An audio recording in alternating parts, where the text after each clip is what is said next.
1, 2, 3 episode of Daredevil Born Again. Tell us how much you love it. Man, I wanted it to be so much better. I know that's such a controversial opinion. Well, I do know that there are people that dislike it, but man, I had so much more high hopes for the show. It's lost potential. Lost potential? Really, this show more so than anything, and we'll get into it, but this show more so than anything, the problem is not the ideas, it's not what they did, it's how they did it. It's the execution. So. But what about the sense of building up the story negative? What about leaving your viewer at the edge of their seat and giving them just enough to want more? I feel like that's what they're doing. I'm just as frustrated with you. I mean, not with you. Well, kind of. But just as frustrated with the show as you. But I feel like they're purposely doing this and they expected this kind of viewer reaction from the public. I think they knew that they were going to get like a Sour Patch Kid of an audience, which I mean is you're going to love it, but at the same time, you're going to hate it, but you're always going to come back to see what happens next. There is kind of that writing motif. You see it a lot in a lot of the more recent Marvel shows, not all of them. Yeah. This kind of thought process of it's not going to be made for everybody, not everybody's going to like it, so we're going to do what we want to do. But the problem with this is that even if it is what you're trying to do, it's still not very good. A lot of my issues with it are writing based, and like I said, lost potential.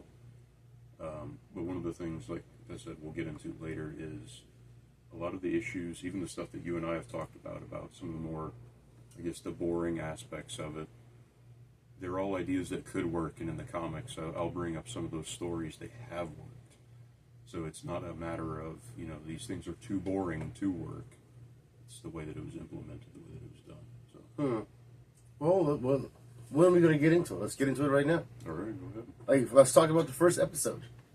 All right, man. Let's start from ground zero. The first episode, we get Karen Page, we get Foggy Nelson, and we get Matt Murdock all back together, and now they're called Nelson, Murdock, and Page. It was a good reunion that had to abruptly end tragically, which, it gave a good story. It started you out with Matt Murdock giving up Daredevil, almost the same way how Peter Parker gave up Spider-Man. But there's something that is missing, which is he wants to be Daredevil, but he's suppressing it. Just like how Peter Parker wanted to be Spider-Man, but he was just suppressing it. But throughout his story, it was that one thing that brought it back to life.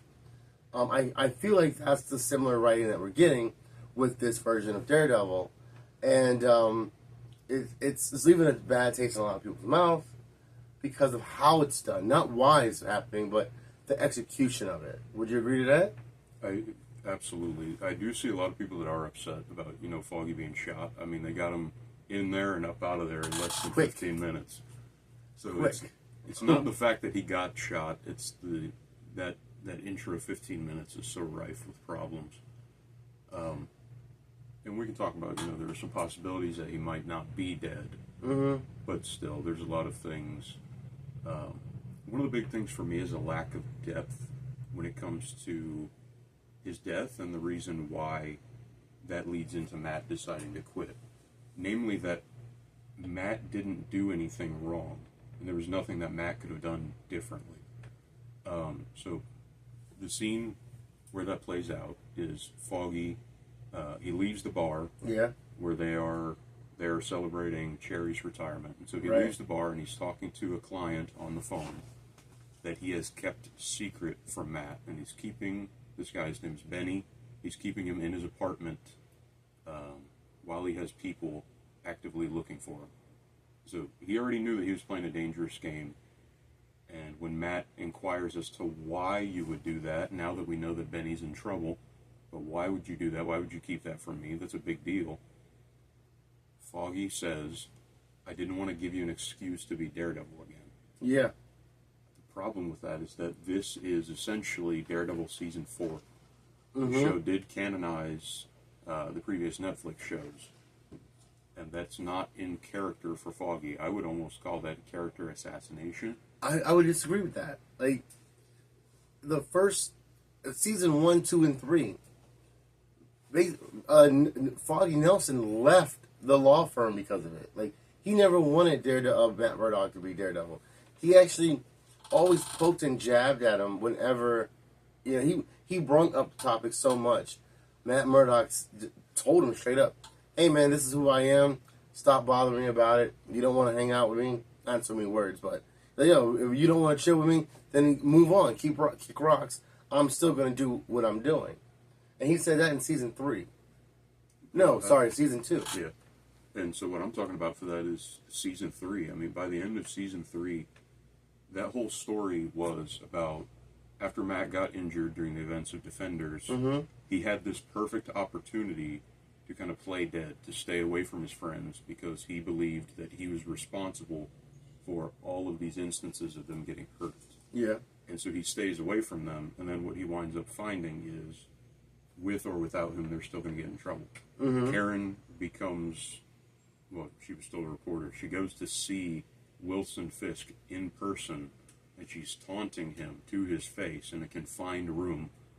Yeah. So she's putting herself in the lion's den, and then Foggy still wants to take down Fisk the legal way. Yeah. And he runs for district attorney. So the point is that Matt learns that he is not the reason why. It's in their character, it's in their nature. And then when Matt has to come out of retirement to defend Foggy and Karen from Bullseye, there is this kind of unspoken, this is a necessary thing whether or not we agree with it. And so we know that Matt has been Daredevil. We don't know how much time has passed in between seasons 3 and 4. But something had to have happened to make him lapse back into this is a problem, and we didn't get to see that. Well, I remember you saying a couple of days ago, we were talking about this, and one of your comments stuck to me. It was like, the fans that ignore the fact that this show is potentially badly written, it's only in love with this show because Daredevil's back on screen. It's more of a, I'm just happy to see Matt Murdock, Charlie Cox as Daredevil again, to the point where I can overlook the lack of writing and dialogue and storytelling. But then you have, on the other side of the spectrum, you do have people that enjoy it. And that doesn't make them, bad taste, but maybe they how can I word it? Like it is a, because for me, I am really stoked to see Daredevil back on the screen. I really, really loved the Netflix version, and I was bummed out when it just abruptly got canceled. And now, pow, 10 years? Yeah. Just 10 years? 10 years. Wow. That's a long time. It's a very long time. And boom, it's back. So yes, it's like, oh, I'm getting Daredevil again, but only for 5 minutes. And that's all you got. If you think about it, 5 minutes of Daredevil in 3 episodes. It's like Law and Order. It's a lawyer show, which it is ultimately is a lawyer show. If you look at any of the Daredevil comics now, you tend to see him more in the court office or courtroom than in the streets, or on the rooftops. And it is becoming a more, I guess you could say, a storyteller's story than just a smash and grab, Batman. Because I feel as though that's kind of where it was going. It was like a low-level Batman where he's just beating up guys in the alleyway, going against ninjas, and there was no IQ to the comic. And now that's what we're getting. And I wouldn't say that. Well, I would definitely say that. I maybe that's pushing it too far, because it is good storytelling, but it was just a lot of just fight, and it was to the point where all of that action was being overlooking the quality of writing to me, well, in the comic books. And now it's slowed that down, and the dialogue and the courtroom arguments is really in the comic books. Especially when you look at Daredevil issue 18. The whole half of that comic book is just Matt Murdock in the courtroom arguing some case. But getting back to the comic book, I feel like they chose to do that to give the viewer a build-up, something to keep us watching it, not thinking that if you just give us Daredevil, we will watch it, but, like, at what spectrum are we watching it? Some people just want to watch it because they want to see bad guys get beat up, and that's okay, but some people want to watch it to get a good story, and that's where that's where we yin at. I want to see a good action story of Daredevil, and you want to see a good scripted Daredevil story, and that is great. It's just I feel like they have a hard time marrying it. When I'm talking about, like, it's been done before, there's a great story. If you want an example of, like, a really well-written story that doesn't feature a lot of Matt Murdock, or not a lot of Matt Murdock, a lot of Daredevil in it, a story that is really a legal drama, there's a great story called Redemption. And the whole purpose of that story, it was during a great run, when you're talking about, like, the Daredevil comics being more heady or IQ-ish, the run from Marvel Knights starting in 1998 and then running until Brubaker's run, you get some really good, well-written character interactions and stuff like that. But the story of Redemption is one of those. And the whole story, it's not a story for people that want to see Daredevil punch stuff. It's a story for people that want to break down this character. Not break down this character, but you're really looking at the fact that Daredevil is a sort of a criticism of the broken legal system. And so you have Daredevil and you have Matt Murdock, the lawyer. So Daredevil is either a sad kind of, well, the system failed, so I have to do this, or Matt Murdock exists as a lawyer within the system to subvert it from within. And so he has to grapple with that himself of which side of this am I really on? You know, do I want to be Daredevil or do I want to be an attorney and to make an effort for good through the correct channels? And so he really has to grapple with that within himself. And so when we talk about, like, the show being a lot like Law and Order, I do agree. I don't think that that's inherently a problem. Where the problem comes in is the fact that the stuff that they're talking about just isn't that interesting. And we can get into that in space. Episode 3 really dragged. Yes, it did. It really dragged. Yes, it really did. I've watched courtroom movies, and some are very entertaining, you know? But if you're right, for whatever reason. And one cool thing about Matt Murdock is he's a good lawyer and a great talker. He really makes you... He can make a guilty man innocent, the way he talks a person up, and the way he talks to the jury. And it's like, why didn't we get... We always get that one moment, and it's always like towards the end of the court case when Matt Murdock feels like he's losing. Well, if you're that great at just turning the whole jury's mindset, why not do that from the beginning?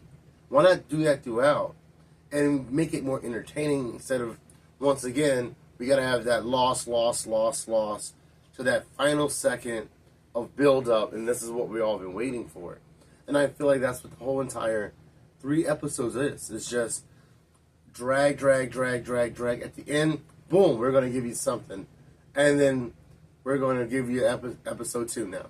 And we're going to start you out with episode 2 with what? I don't even remember. That's the problem with Daredevil Born Again. I can't remember. It's so monotone.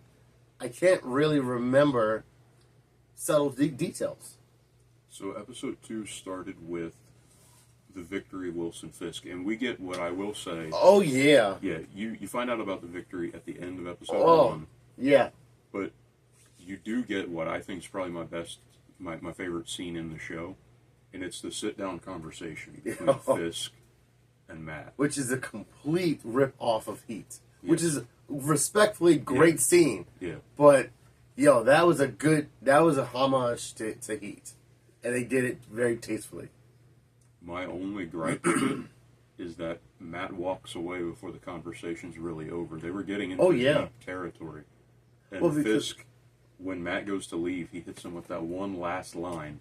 so far my favorite line in the show, when Matt is talking about, well, now we know where we both stand. If you step out of line, I'll come back, and I'm willing to risk going to prison for it.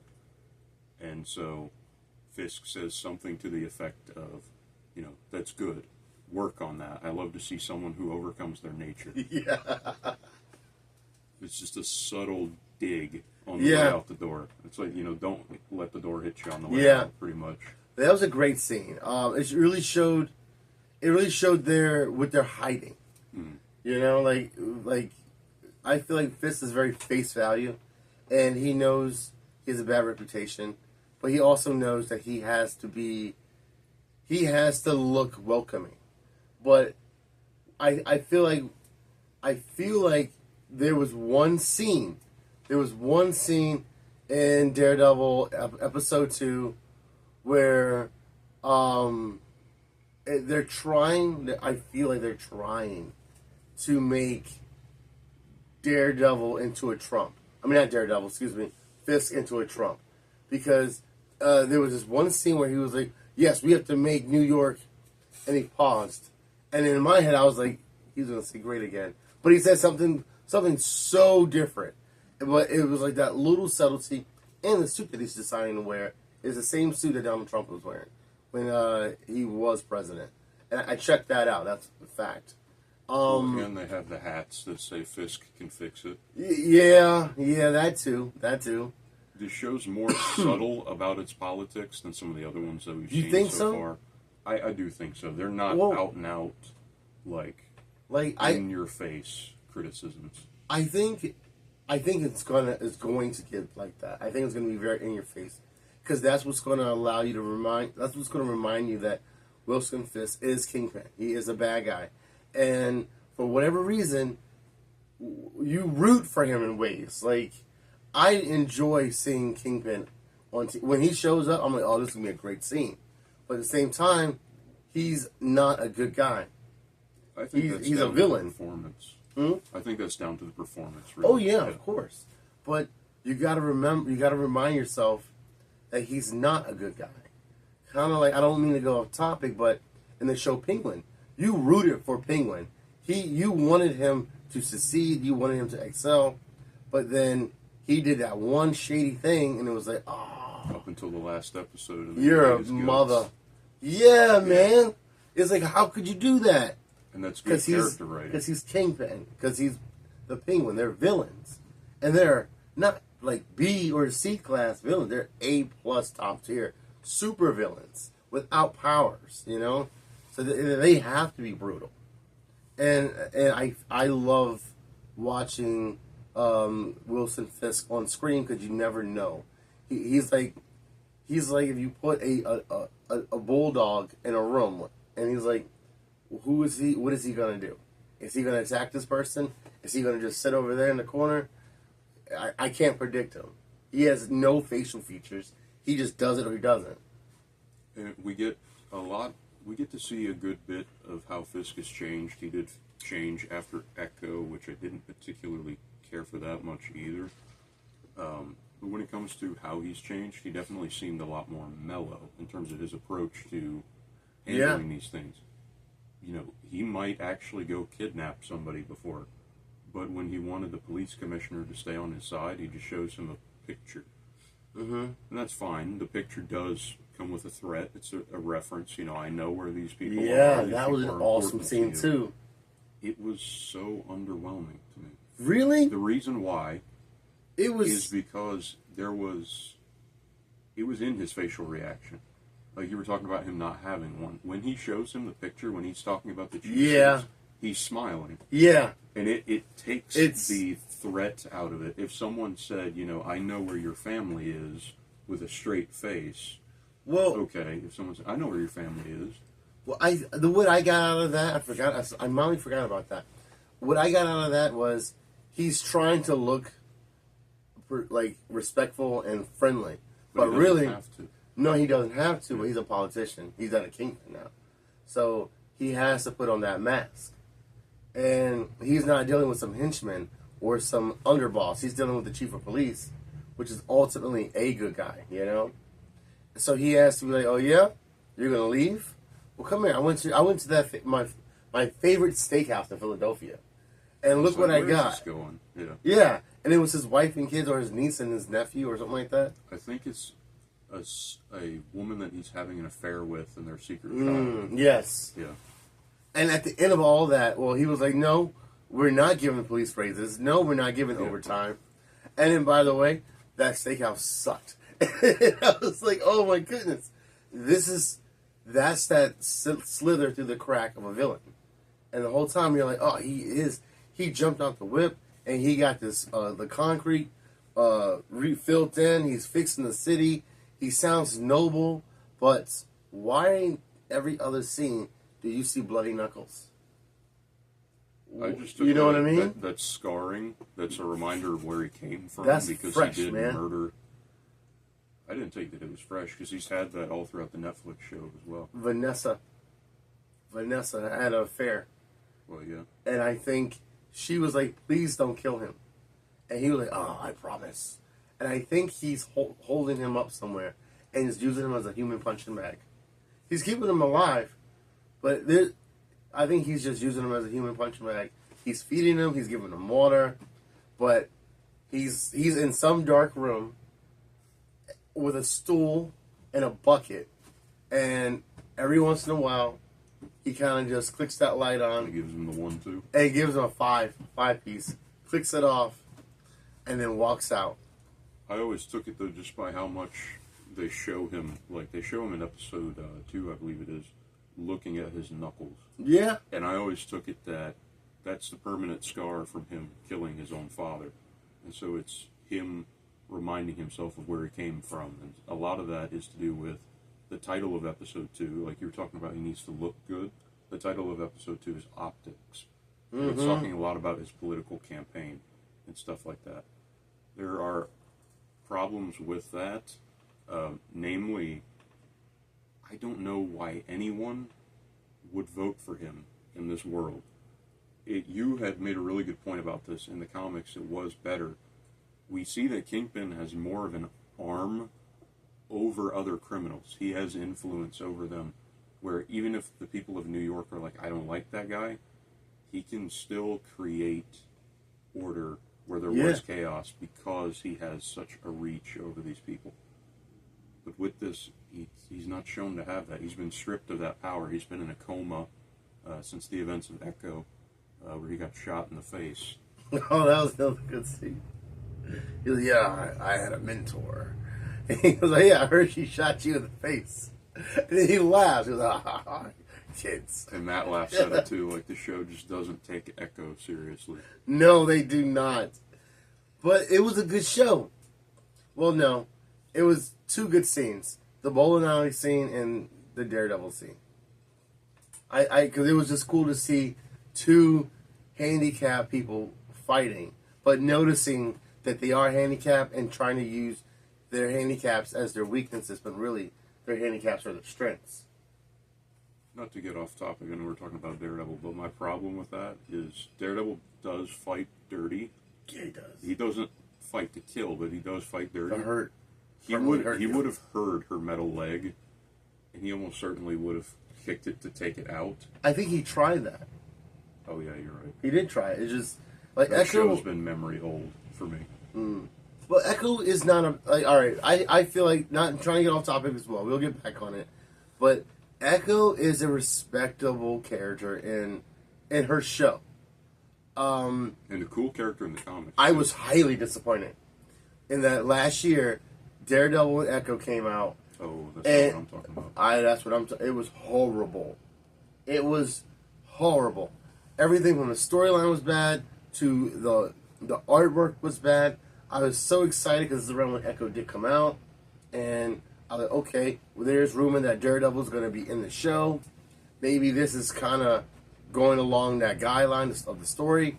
Once it came into the shop, I opened it up. I was like, this is ugly. And then I started reading it. I'm like, this is uglier. I didn't make it past the second page. I put it in a bag and board and threw it up on the shelf. And guess what? No one bought it. I have a whole stack of it over there. But If you do want some cool Echo stuff, yeah, read the Saga of Maya Lopez. That was during the Marvel Knights run. I think it's like Daredevil 9 through 16, during the late 90s. Mm-hmm. Those, if you want some cool Echo stuff, that kind of does bring it back to Daredevil in that sense. So, a lot of good writers have worked on that character. Throughout the Netflix show, you had a lot of inspiration from the Frank Miller stuff, and that's really good. Yeah. It's well known for a reason. You know, you adapt The Man Without Fear, you adapt The Death of Elektra, and then season 3 is... We gotta bring... Sorry, I don't mean to interrupt. Oh, go ahead. But we gotta bring this up, too. She-Hulk. Classic yellow. Classic yellow. I don't know if you guys can see it. Yeah. What do you think about that? Did you at least watch the Daredevil episode? Yes. I didn't watch the Daredevil episode. I watched the scenes that Daredevil was in. I'm not going to stomach any more of that show than I had to. So how'd you feel about it? It was so disappointing. Was it? It was so disappointing. Even you can see interviews where Charlie Cox is talking about being in She-Hulk, and he's like, yeah, we got to experiment. He won't say, wow. Oh, it was fun. Yeah. He's like, yeah, we did some different things that we probably wouldn't have done. True. What I did not like about that version of Charlie Cox Daredevil is he was very gummy. Like, Well, that's how... He was very just... okay. He was like, do you have bones? You know, like, he was just, the way he maneuvered was, like, it just wasn't good. It was very not good. It wasn't like anything else we've seen from that character. And I feel as though in Echo, they kept the essence of Netflix Daredevil. And,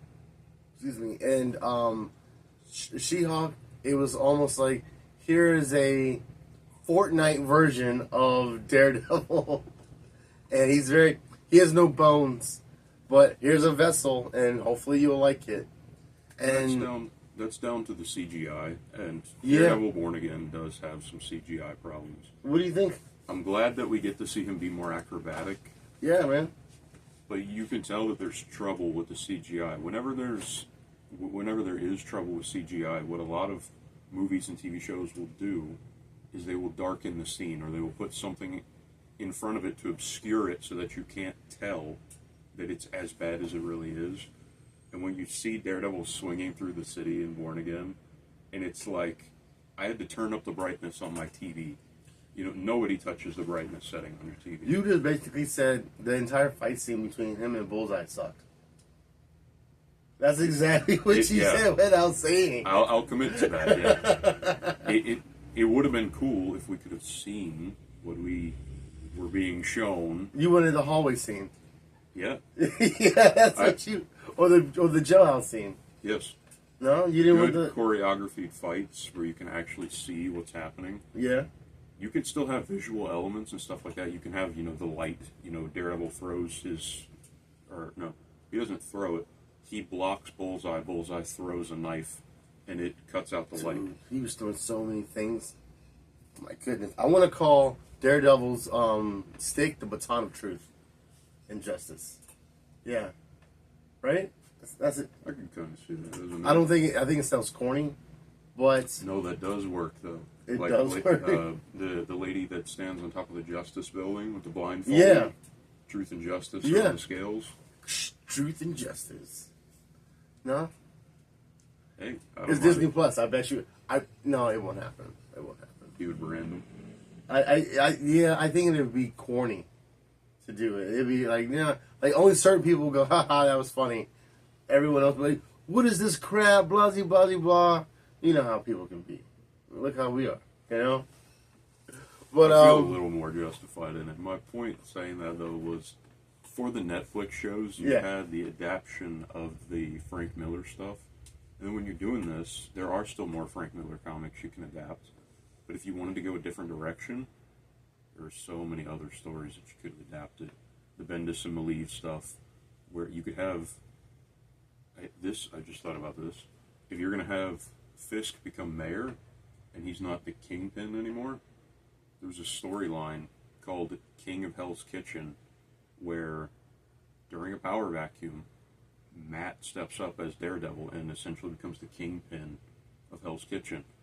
So before you had the Law versus Kingpin, and Daredevil versus Kingpin, and now you have the Kingpin versus the Law. The roles are reversed. Mm. That's cool. That's really cool. Let's move it with the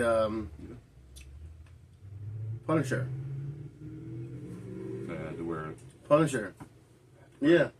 So we're seeing a lot of people with the Punisher tattoos. A lot of the cops. Which I guarantee you, sooner or later, you're going to see a lot of people walking around with Punisher tattoos. But that's just what fanboys do, you know? They get that cool Punisher tattoo. Kind of like with Superman tattoos. They feel like, oh, Superman, they changed him up. Superman's not gay. Well, you know, Superman's still Superman, man. Relax. And that's what we're going to get, a version of that. But Punisher. You checking out my Punisher tattoo? Yeah. We had talked about it before. It's my dead fish. We talked about before the show kind of has its politics, not quite out in the open, but it does still have them, and that's writers are allowed to have their own personal things, but I don't want to have to see them. You're allowed to have your own politics and opinions, but they don't have to be in the show. You know, you can dislike whoever you want, you can vote for whoever you want. I don't care. I'm there to see Daredevil. You can make, I mean, in the comics, Fisk became mayor, and it did not have to be an allegory for anybody.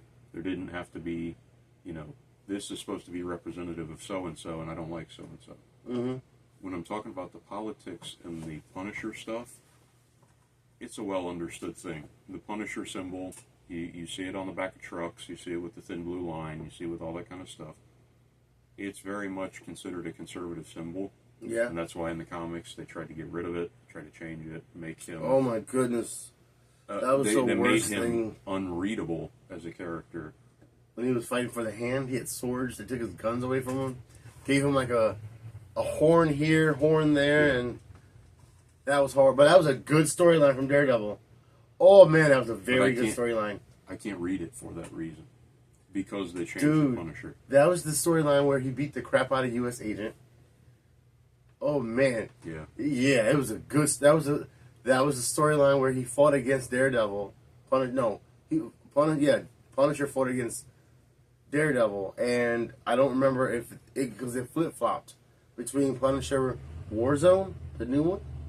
Yeah, the newer Warzone. Yeah, and then Daredevil, which he faked his death, so now Matt Murdock is dead, so he can completely emerge as Daredevil. He got gritty.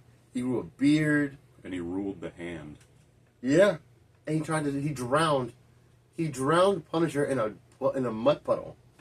I thought that was amazing, and he was just talking crap to him the whole entire time. Actually, in that comic book, I don't think Punisher knew Matt Murdock was blind, and he tried to blind him by cutting his eyes. So he took his sword and cut him right across the eyes, and Matt Murdock kind of laughed it off. It was like, you think that's what are you doing? And just beat the crap out of him, and then tried to drown him in a mud puddle. I thought that was amazing writing, great imagery, and I really just started to dislike Punisher. And then they tried. That's what they wanted. Yeah, but like in a way that's what where you're going to see in this show is what I'm afraid of. I was about to ask you that. What do you think Punisher is going to go? When I brought up the politics of it, like I don't mean to make it political. I don't like talking about politics. And when I'm referring to it as a conservative symbol, that's how people of different political camps view it. It's just the most common denominator of who wears it. I wear the Punisher skull because I like the character. Yeah. And the character has been changed throughout the years to really fit a certain, I'd say maybe narrative. They really want to make him almost unrecognizable from the original, but also a very kind of ugly character to look at. Not physically ugly, but like you look at him and he makes you uncomfortable. Yeah. And when it comes to this show, I'm seeing a lot of that same stuff, and I don't like that stuff. The Punisher is, and always will be, a commentary on the failures of the legal system. Yeah. There's a great story for the Punisher. I think it's the best, even over the Garth Ennis stuff. It's called Return to Big Nothing.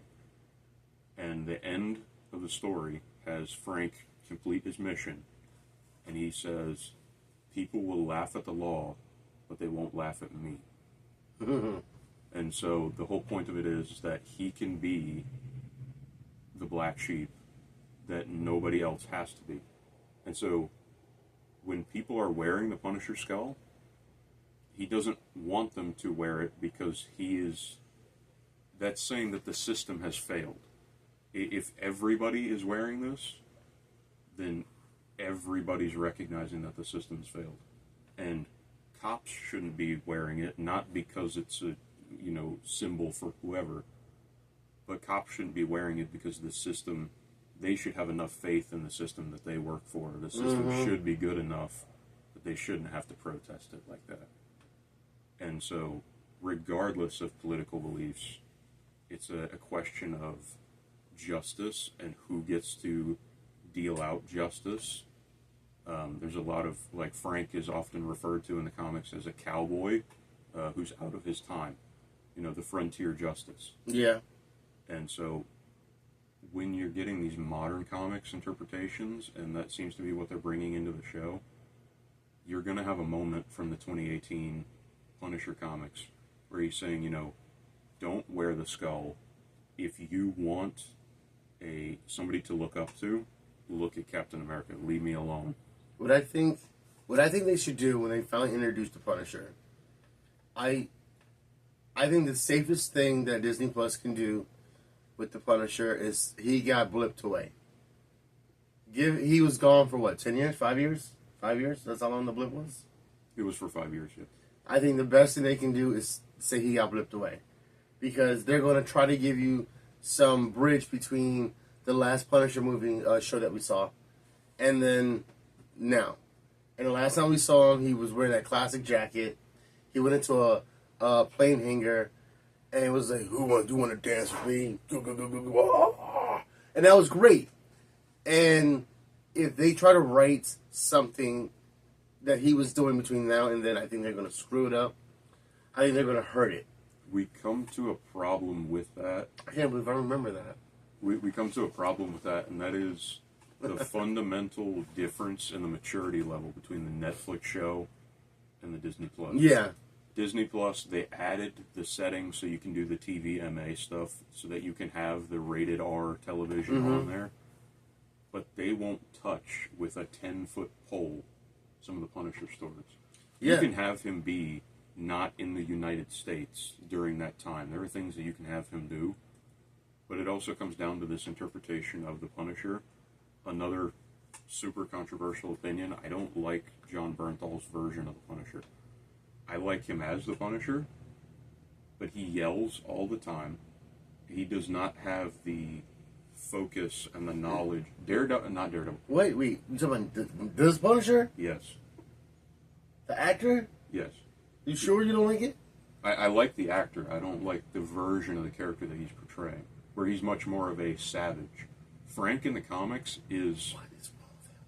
Frank in the comics is so cold and plotting. He's not yelling all the time. He is very focused, and he's very intelligent.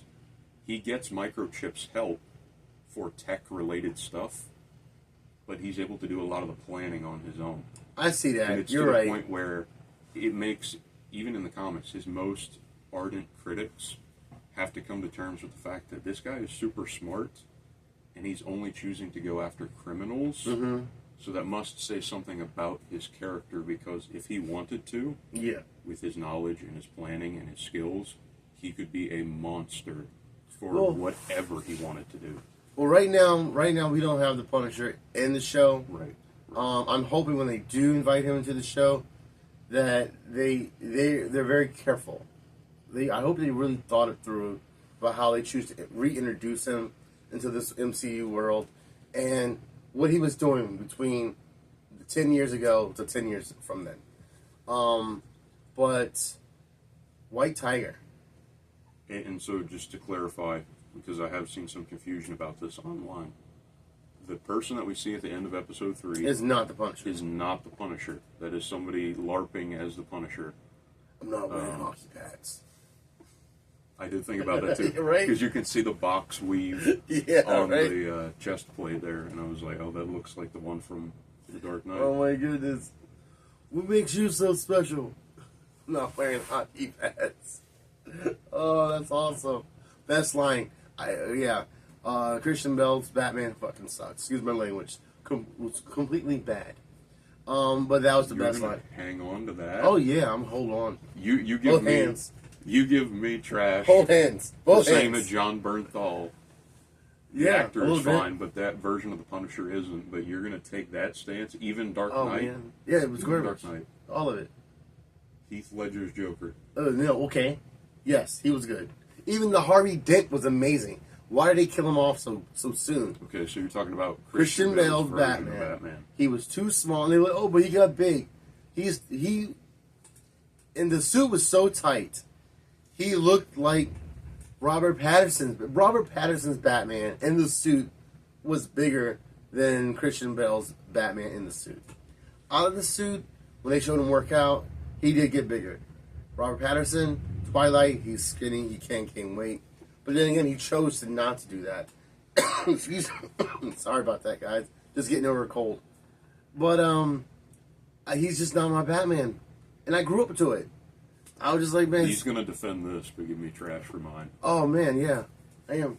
Like he's That not might my. be more controversial than anything. Like I'm not going to say there were bad movies. There wasn't bad movies, but Christian Bale Batman. Dark Knight Rises is a poorly written movie.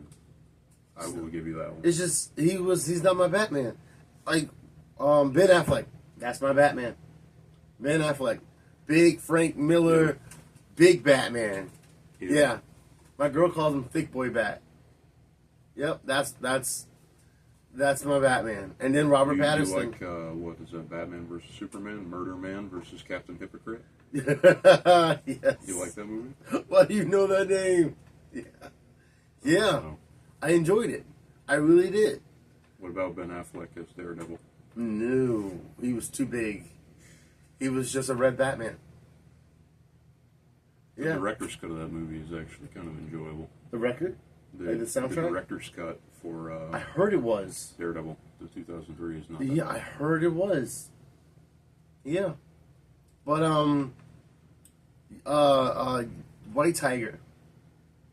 I wish they showed us more of White Tiger as White Tiger instead of just the actor or the character playing. Yeah, as Hector. Yeah, Hector. I was really excited to see that trailer and to see that White Tiger is a part of it. And I was like, okay, we're gonna get maybe a Marvel team up, you know. But no, we got him in a bodega, and then we got him walking home in a subway in street clothes, fighting two undercover cops.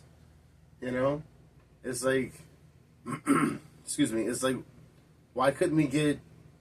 We could have got something. How are you gonna give us She-Hulk teaming up with Daredevil, but we can't get White Tiger teaming up with Daredevil? I think it would have been a really gritty fight. And White Tiger is a really cool character from, man, back when Marvel used to do, there were these big square magazines, and it was in I want to say like the 70s or the 80s, but it was for a lot of their martial arts characters. This series was called The Hands of Kung Fu. Yeah. And they would bring together, you'd have Iron Fist, you'd have Shang-Chi, and you would have like White Tiger and a few of these other hand-to-hand combat characters. There were some cool stories. Yeah. They read like a lot of your kind of kung fu revenge movies, and I like that kind of stuff.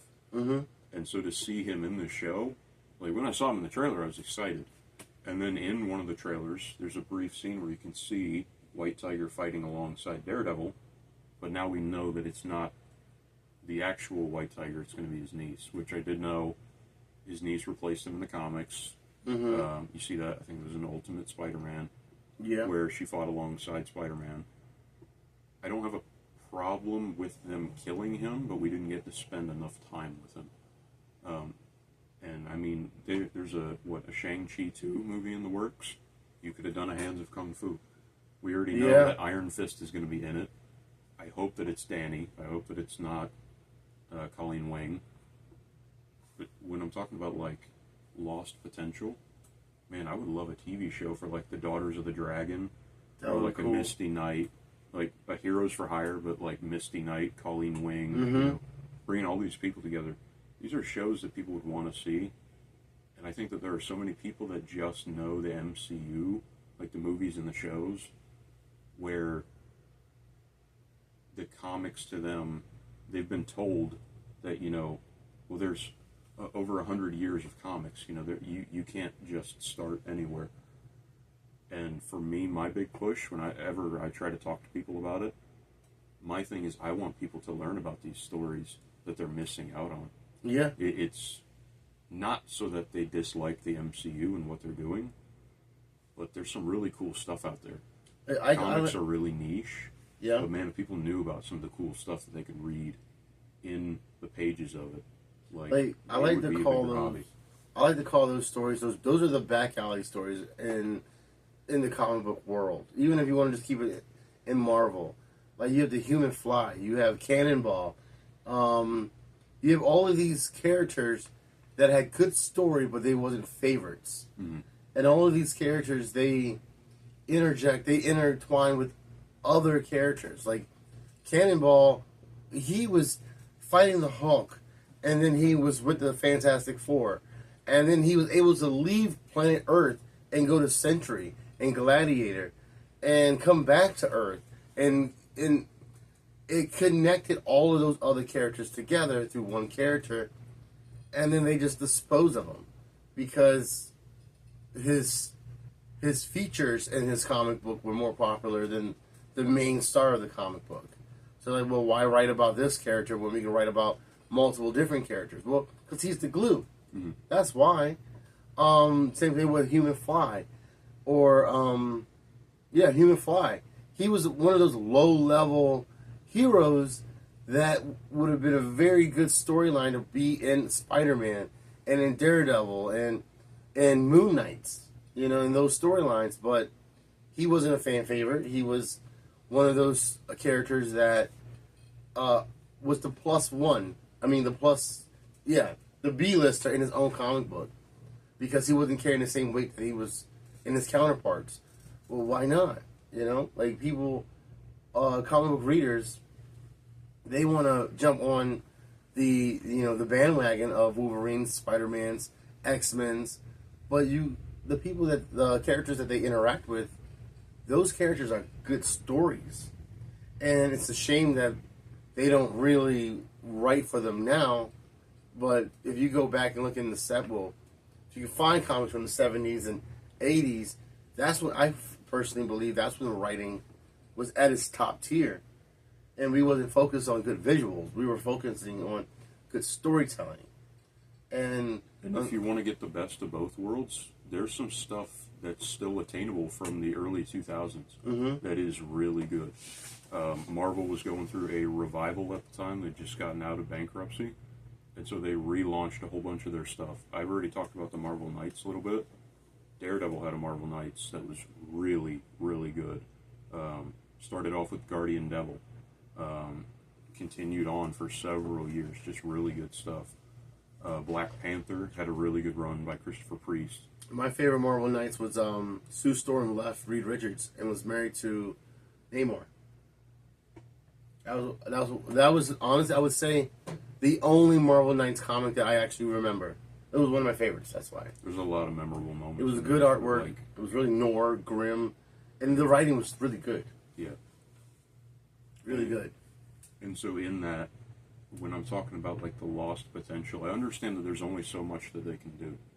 But in terms of telling the best story that's going to allow this universe to be involved, there are definitely things that they could do. If you want to have opportunities, like when I'm talking about the things that you can do and how you can change this, you could adapt something like Out and Devil in Cell Block D. So Out is a story where Daredevil's identity gets leaked to the press and to the FBI. And that's a big deal. Of course, that's huge for him, and throughout comics, like Batman and Superman have had their identities leaked to the public just to, do a 180 later, the magic spell, the whatever it is to turn it around. And I'm glad that they're committing to that with like Spider-Man, But when it comes to the identity stuff, it has long-lasting repercussions. Matt is a lawyer. He gets disbarred. Some of his cases get overturned, and a lot of his impact on the legal system gets his channels to do good through the proper way get taken away from him. And then he also eventually gets caught and arrested.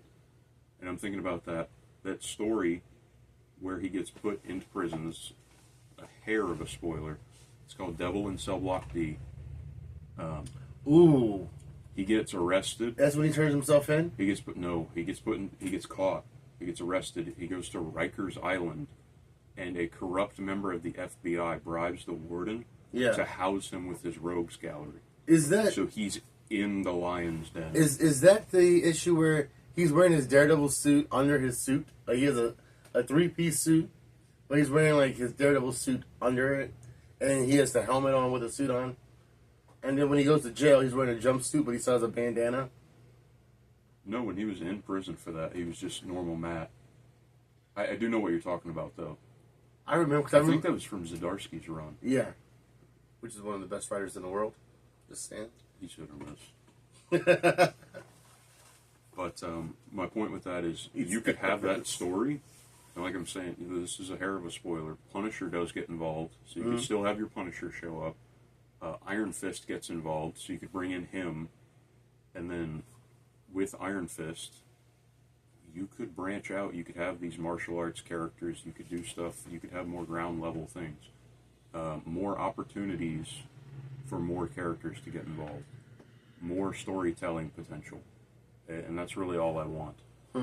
You and I have had conversations about they're adapting comic books, but it's a question of which one. Right? People want comic book accuracy, and then they receive certain comic books, and it's no, not that one. Well, yeah, I'm one of those people. You can't pick into just like you cannot go, I want comic book accuracy, and then they do it. You're like, well, I don't like that comic book, so I'm not accepting that comic book accuracy. And I am that exact person. I would say that. Yeah. But you should not do that. Well, you can do that, but it's bad form. I would say. I can't really put a word or a label on it, but you're getting what you want at the end of the day. You're just not approving of it. Like I definitely understand. Like it does come off as hypocritical. Yeah. For me to say, I want comic book accuracy. Okay, but we have to come to the realization not all comic books are good comics. Good. Yeah. Not all of them are on even footing. There are some definite stories, and then I gave kind of my criteria there. Adapting comics that give more opportunities for more characters, more storytelling, more character development is really, but like they are adapting comics. You see now Matt in Born Again, after Foggy passed and after Karen's gone, he's now working with this new lady. I cannot remember her name. Oh, that was his girlfriend when he moved to San Francisco. They opened their own law firm because that's canon. From the Mark Waid run. Yeah, which is another one of the greatest writers in the world for comic books. Hit or miss. And they gave you an essence of that storyline, which is a canon, which is comic book accuracy, and they adapted it to the Disney Plus now, Daredevil Born Again, and it's like half of the people don't even know that she's supposed to be in a relationship with him, and the other half is like, well, that's not how it happened. No, he's not in San Francisco. They're not going to take him out of Hell's Kitchen or out of New York because that's where the main MCU is. And honestly, I feel like they try to distance him from She-Hulk. So why take him? Much as they can. So yeah, why take it? Let him be there. Which honestly, good decision. Yeah, that was a good decision. As little as we see of her going forward is good. I'm interested in knowing if she is going to be in. Like, maybe not as She-Hulk, but just as her. I think that show was such a black eye on Disney. Like, you don't think they're going to bring her back to do a cameo? No, they're going to avoid her like the plague. So you think we're no longer going to have a She-Hulk in the MCU? I think we are going to see her. I think it's going to be as sparingly as humanly possible because we've seen that the leaked concept art, Marvel released it themselves. the concept art for Secret Wars, and you could see her in that. Yeah. We're gonna see her. I just think that it's gonna be And sparing. As also, possible. comic book accuracy, everyone wants it, right? If we get a Fantastic Four, we're going to have to get a She-Hulk. What she did during the John Byrne run, the Thing was gone for a while, and she did step into his place. And the Fantastic Four is swapped throughout. You don't have to do that. Mm-hmm. You could do that, and if she was written like she was during the John Byrne stuff, I would certainly be happy with that. But like you've had, there was a time where Reed and Sue stepped away, and who stepped into their place? T'Challa and Storm, who were husband and wife at the time. Yeah. So you don't have to do that. I would certainly enjoy that, based on the way that things are looking and how it compares to the current MCU. Again, another controversial opinion. I would like it if the Fantastic Four would stay separated. He and I have already had this conversation a lot. What? I would like it if it was a separate universe. I want Marvel to reboot. If the Fantastic Four could be the first family in the new universe, that would be awesome to me. Especially if the movie is as good as it looks. Alright, see, that can't happen. The reason why that can't happen is because you're going to have Galactus come to Earth. I know. Like, I Galactus don't does think not they're gonna get win. defeated. No, sir. No, sir. You can. Who's going to defeat Galactus? Well, I mean, it happened in the comics as well. They did defeat him, but I don't think they're going to win. No, what they're going to at do this is venture. avoid him. They're going to evade him. And I think that's what's going to bring them into Secret War, which is going to put them in a new home, kind of like what Asgard did, you know? And they're going to be on that Earth. And what I want to know is if this version, maybe, because this is just a theory, if this version of the Fantastic Four that we're getting comes to either, I don't know what this Earth is in the MCU, 616, half the time I hear it's 616, half the time I hear it's like 1999, which, who labeled that as 1999? Kamala Khan? Which, They just have to give it a number as a distinction. I'm not a big fan. Alright. I started it off already at a negative. I like her as Kamala Khan, Ms. Marvel, but I rewatched the Marvels and wasn't a big fan of how she portrays Kamala Khan in that movie. In her solo film, it was pretty cool. But in that one, I wasn't a fan of it. Like, something about her was just not hitting it. And then next thing I know, she's a writer for Miss Marvel Comics, and it's like, is that a publicity stunt? It seems gimmicky. Yeah. It does seem gimmicky. And, but then again, who reads, Miss Marvel Comics nowadays? She's been rebooted so many times. I feel so bad for that young lady. She's a genuine comic fan. She's legitimately interested in playing a character in the universe, and she was rewarded for her interest. Yeah. They had that. I actually liked what they did, that Zoom call thing where you could see all the prospective candidates, and she got chosen. You get to see her excitement. She genuinely cares for it. True. But a lot of people like myself, Miss Marvel, what she represents is the all new, all different comic book era, which to me is like the ugly duckling of the Marvel timeline. Wow. You had so many bizarre decisions, so many writing choices that were just strange. And Miss Marvel in particular, she gets pushed into everything. There was if you remember, before the Marvels, they did The Death of Miss Marvel. And it was in a Spider-Man comic book. Mm-hmm. And it's like, this is exactly what everybody wants. And also for the future of the MCU, we saw her link up with new Hawkeye. Yeah. Oh, Kate Bishop. Kate Bishop, We're yes. gonna get to see. And then It's like a mix of the Young Avengers and the A-Force a little bit. But we saw Kate Bishop also link up with Black Widow's sister. Yelena. What I'm interested in seeing is Miss Marvel or Kamala Khan with Yelena. Yelena. Yep. Yelena. I want to see how they interact with each other.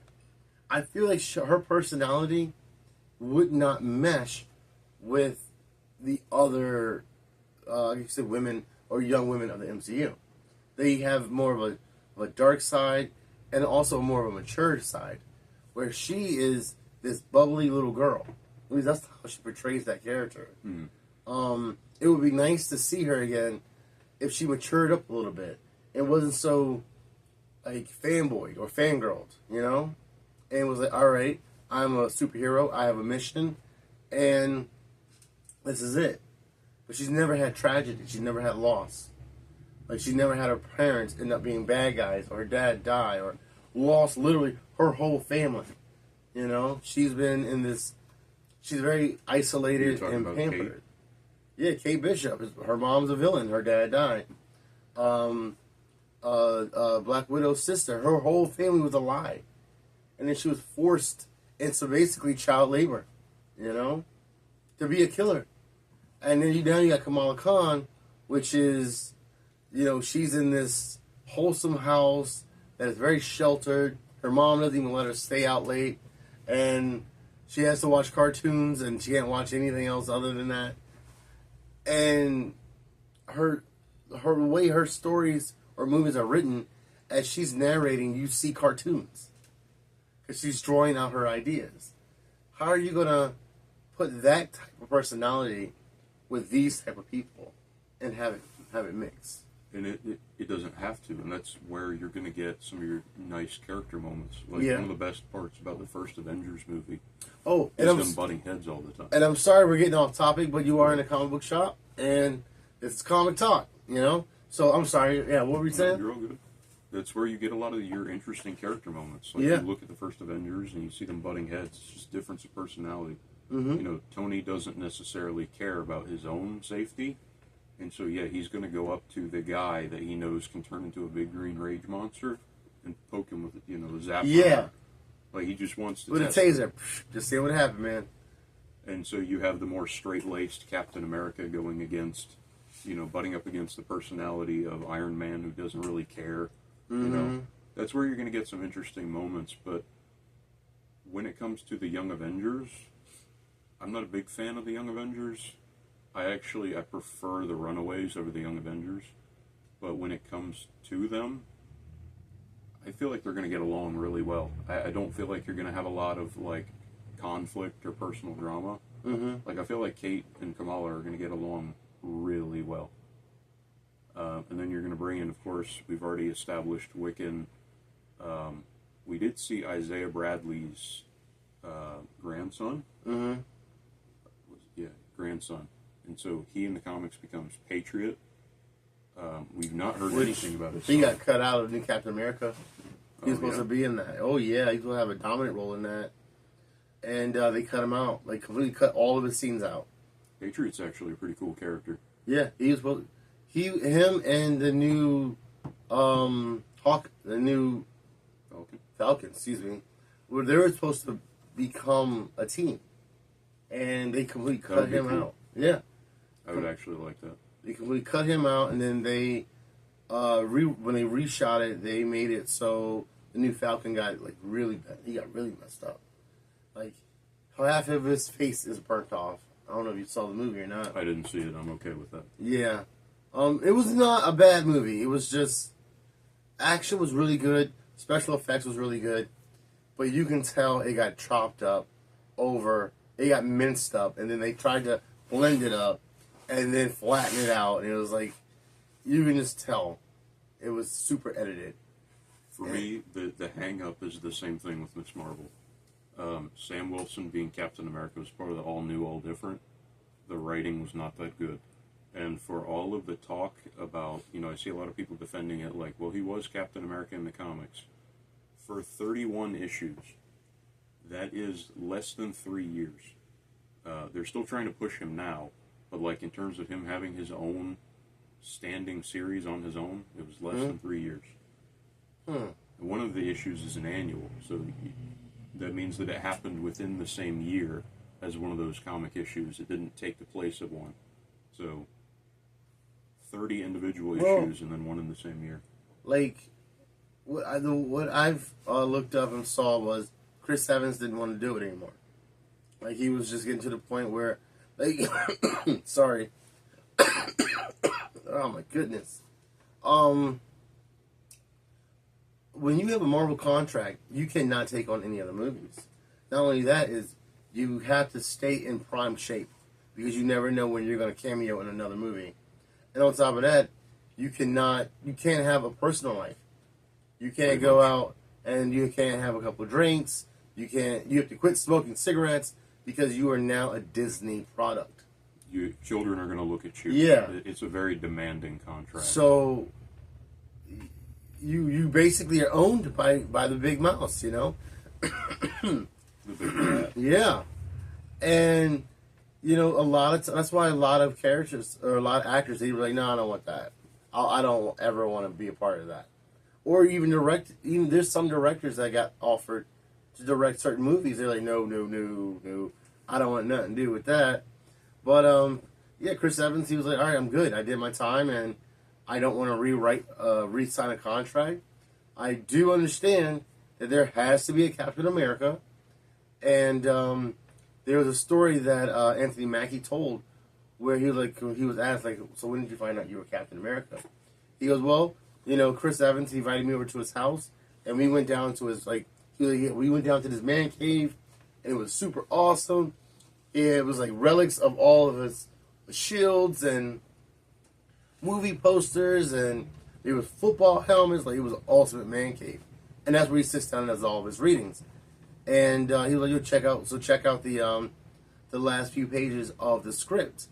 And he goes, and Steve Rogers gives Sam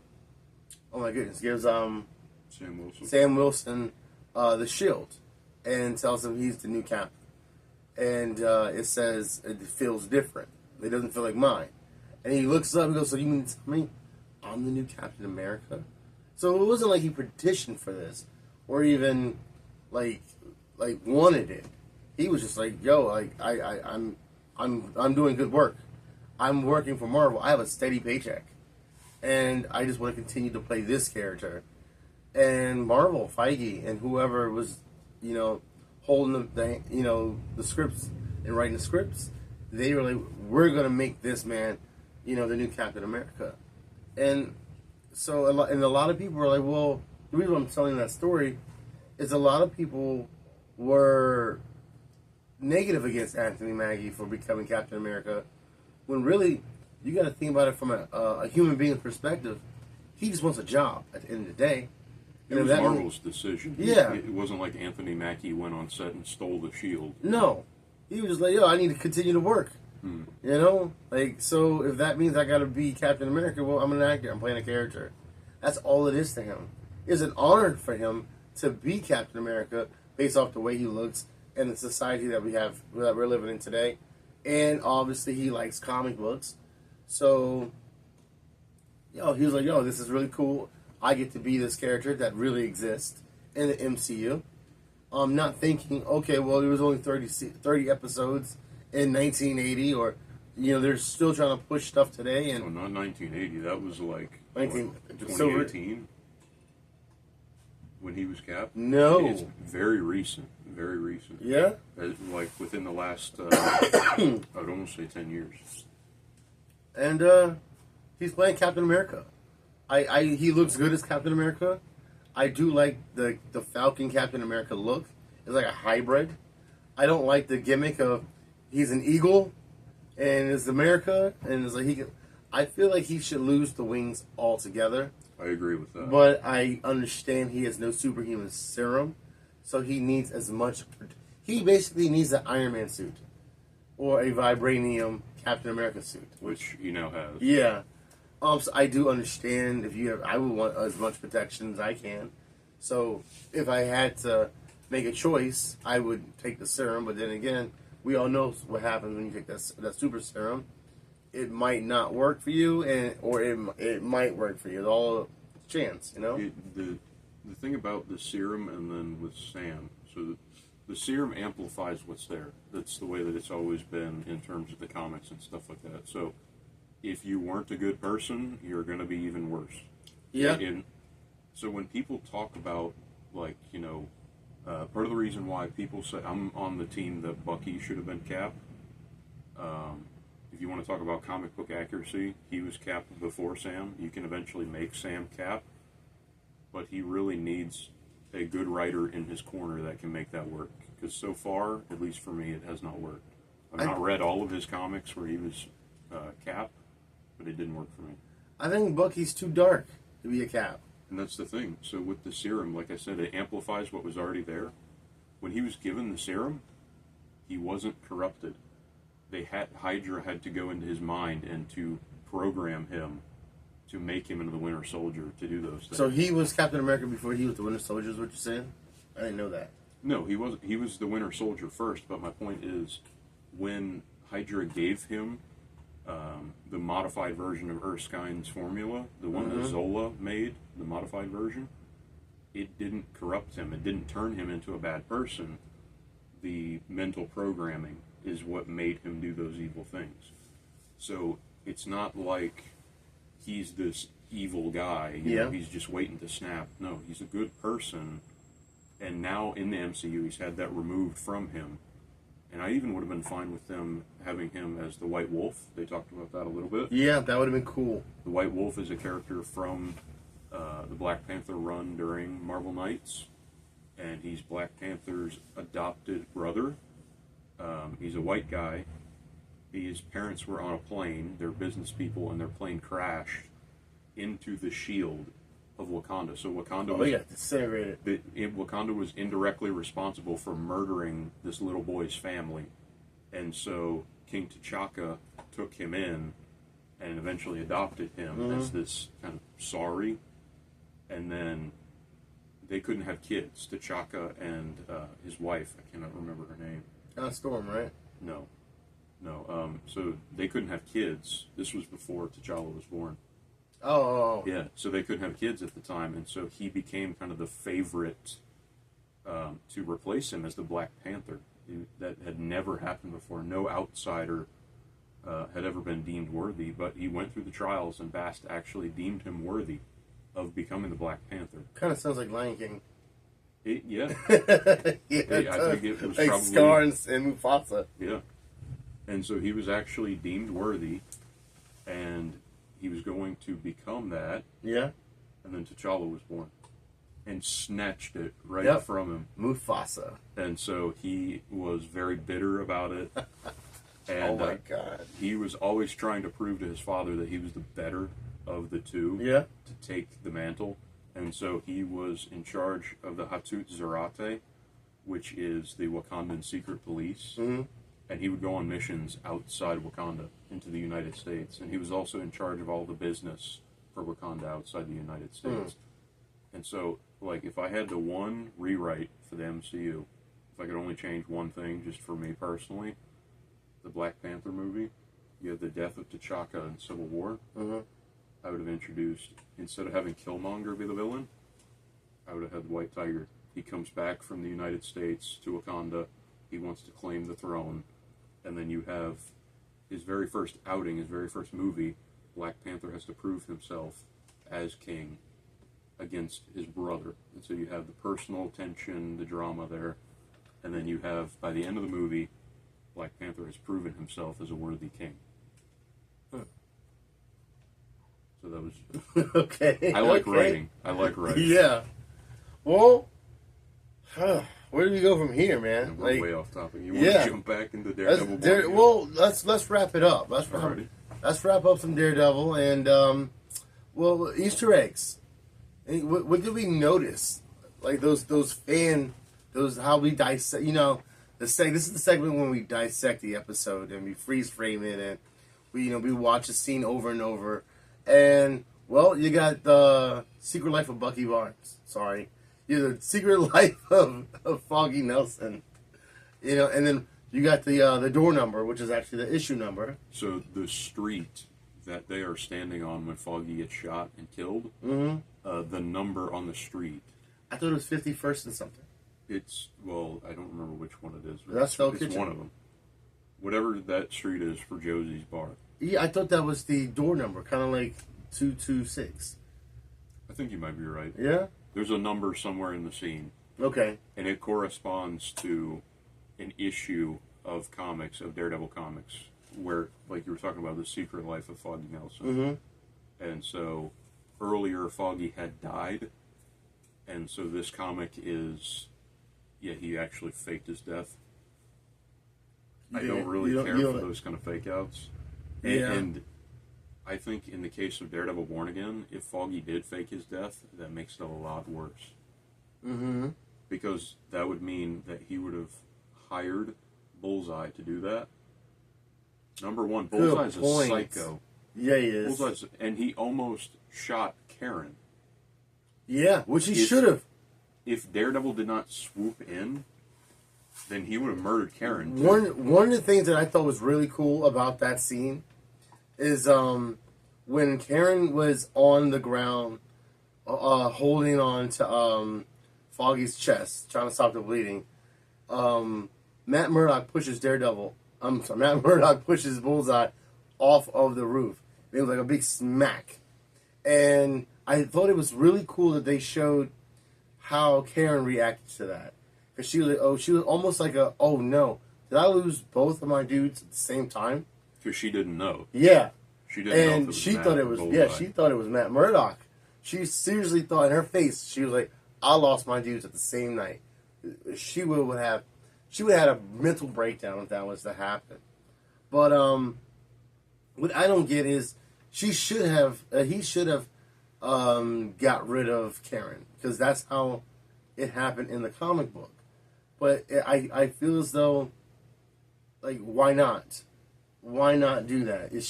What does she have to do with future episodes? Why is she in San Francisco? Are we like what are we not seeing, and what are we gonna see? If they're going to adhere to the comics, so far, Daredevil Born Again, of course, Daredevil Born Again is the name of a Frank Miller Daredevil story. Mm-hmm. They kind of adapted it in season 3 a little bit. They didn't really fully commit to it, though. But if they are going to, she's going to go through a lot. Yeah. She really falls off the wagon. She tries to get into acting, and then she gets hooked on drugs, and she has to find some less than ideal ways to pay for those. Let's not forget she was in the show, she was a drug dealer. Yes. So that's right up her alley. So she can, at the end of the day, what I'm trying to say is if she wanted to go that route, it would cost her and take her no effort to get back into that life again. Yeah. So they could be leading towards that. But my whole point with when it comes to Bullseye being the one to do that, Bullseye's a psycho. If we are going the secret life here of Foggy, if he hired Bullseye, there's a big problem there. He almost got, well, number one, he has no indication that Bullseye would actually stick to the plan. Mm-hmm. That Bullseye wouldn't just shoot him in the face and get it over with. But also, there is something weird there, because Bullseye does not know who Matt is. I went back and looked at season 3. Bullseye does not know Matt. Bullseye was given you need to go after Karen, you need to go after Foggy, here is the Daredevil suit. He doesn't know anything about who Matt Murdock is. Probably because if he would have gone after Matt Murdock, that would have put more heat on Wilson Fisk. Yeah. And so there's definitely something there. Somebody had to have hired him that knows who Matt is. But it should not be Foggy, because if Foggy did that, he almost got himself dead permanently. Yeah. He almost got Karen killed, and then a whole bunch of innocent people killed in the meantime. So that would be horrible for his character. True.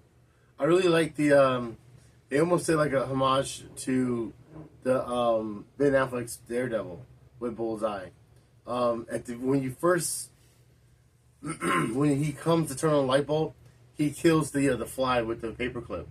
At the ending of Daredevil, which was played by who played Daredevil? Bullseye. Penguin played Bullseye. Oh my goodness, Colin Farrell. Yeah. Which I wasn't a fan of that. I'm picturing the scene of him on the airplane. He flicks a peanut into an old lady's mouth and kills her. Yeah, right? Yeah, he was a weirdo. But like at the end, when he broke almost every bone in his body, he's in the hospital, and he flicks a paperclip, I want to say, at a fly on the wall.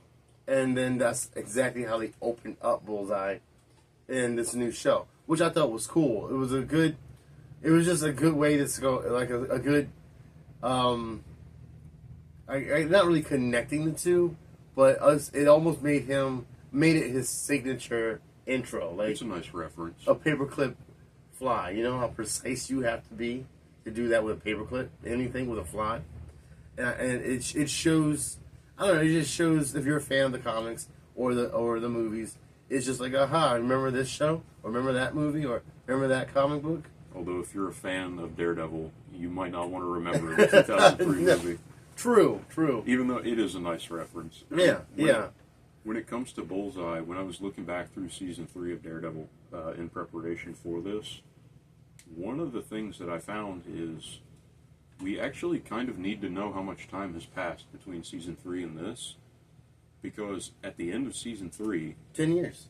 Yeah, well, 10 years of our time. We don't know how much time has passed No, in the universe. I believe they because you remember said... the MCU is at like 2032 or something. No, like not that. 2020. They're at 2026.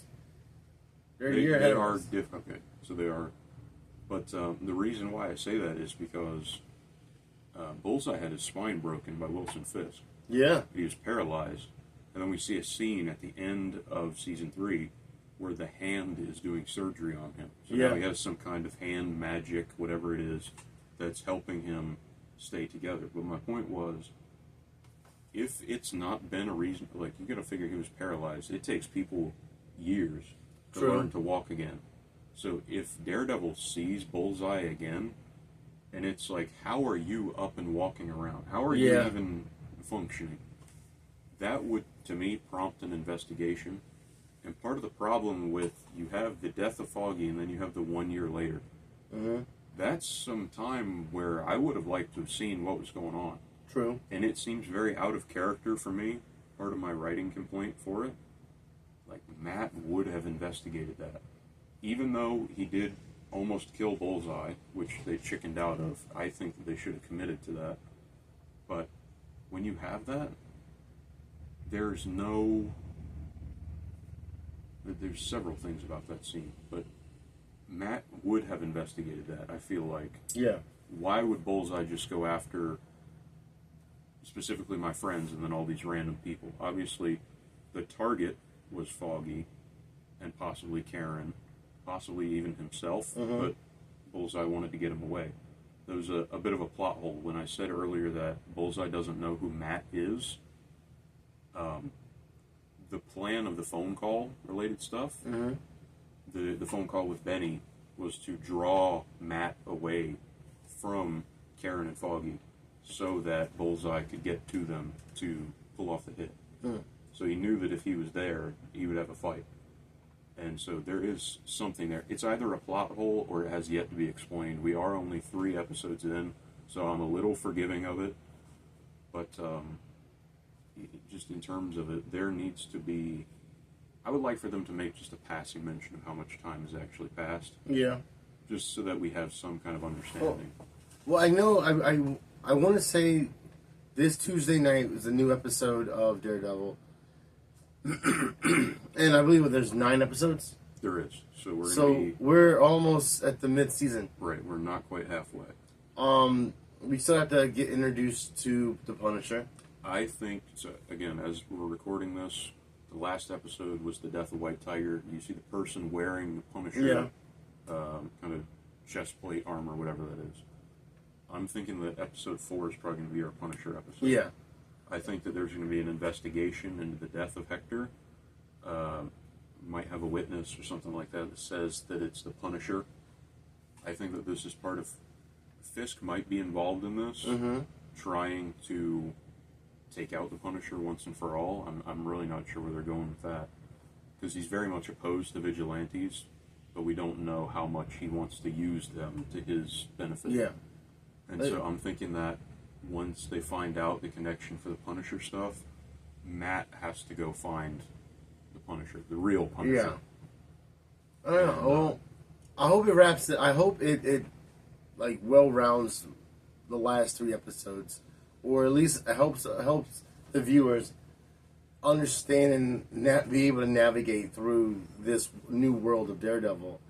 Because as of right now, excuse me, I'm left with more questions than answers. And I guess that's what their intentions are. That can be a good thing, unless the questions don't have not acceptable but satisfying answers. Well, I guess a lot of plot holes, because like we got the first episode was basically him attempting murder on Bullseye, but not following. It didn't happen. So it's like, why are you giving up Daredevil? Because you had the thought, you had the attempt. Okay, I get it. You know, for a moment you lost yourself.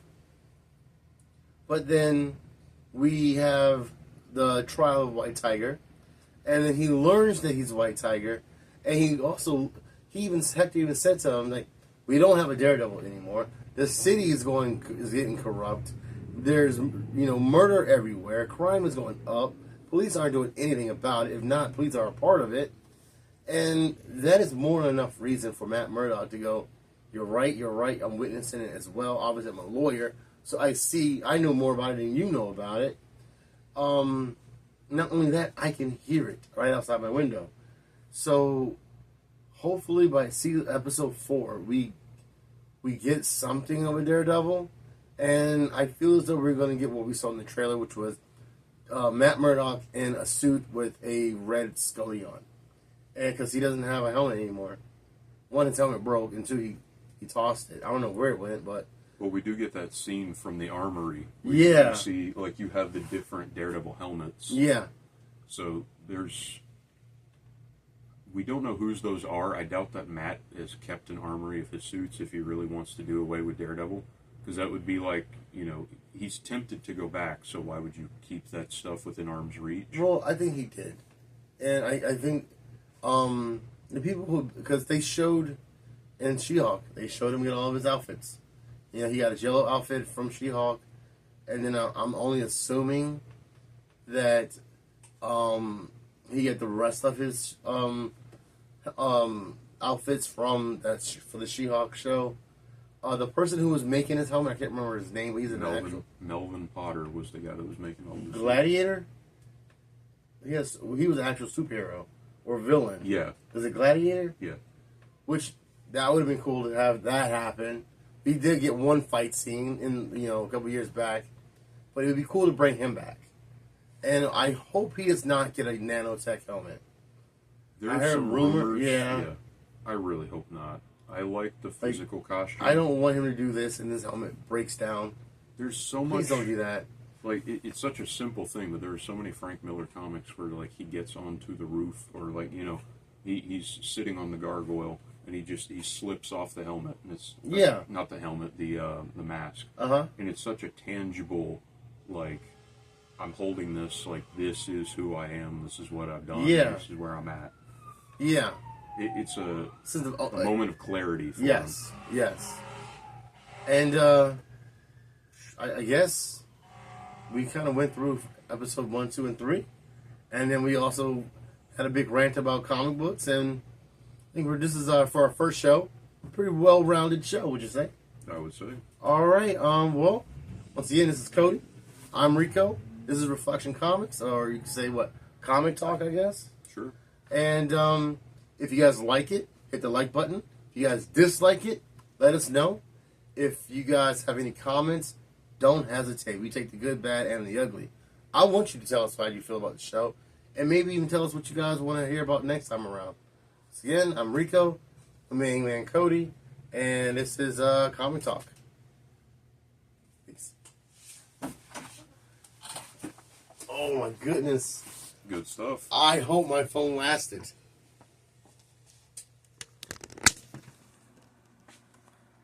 Whoa.